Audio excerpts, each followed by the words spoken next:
Chaque peuple conscient doit avoir son haut-parleur pour pouvoir conquérir d'abord son peuple. Chaque dirigeant doit avoir son haut-parleur pour pouvoir conquérir son peuple avant même de songer aux autres peuples à l'extérieur.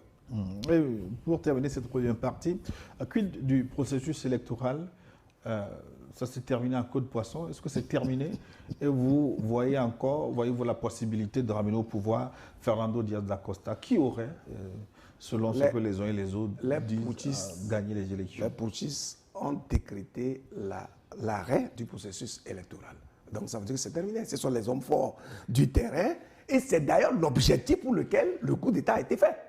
Parce que si on n'arrête pas le processus électoral, les résultats seront donnés. Et donc ça va créer une autre polémique. Pourquoi arrêter le processus électoral si Embalo était le problème? Non, Embalo, il n'est pas... C'est-à-dire qu'il faut arrêter le processus pour que la vérité des urnes ne soit pas connue.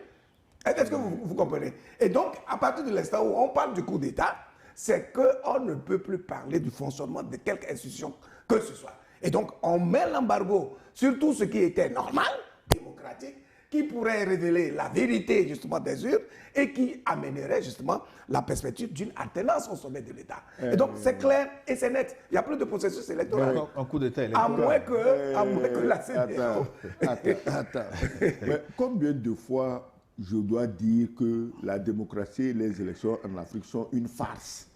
La démocratie CEDEAO compatible est une farce parce qu'elle est le prolongement de ces peuples colonisateurs qui nous prennent pour des singes.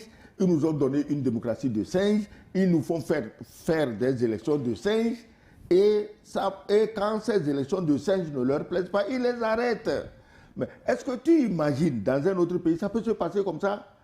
La CEDEAO aurait dû demander, mes amis, même ça là, donner les résultats qu'on sache exactement les élections là, ça a donné quoi? Non. Le président Goodluck Jonathan, moi à sa place, avec tout le respect que je lui dois, les pauvres qu'on a jetés en prison, le président du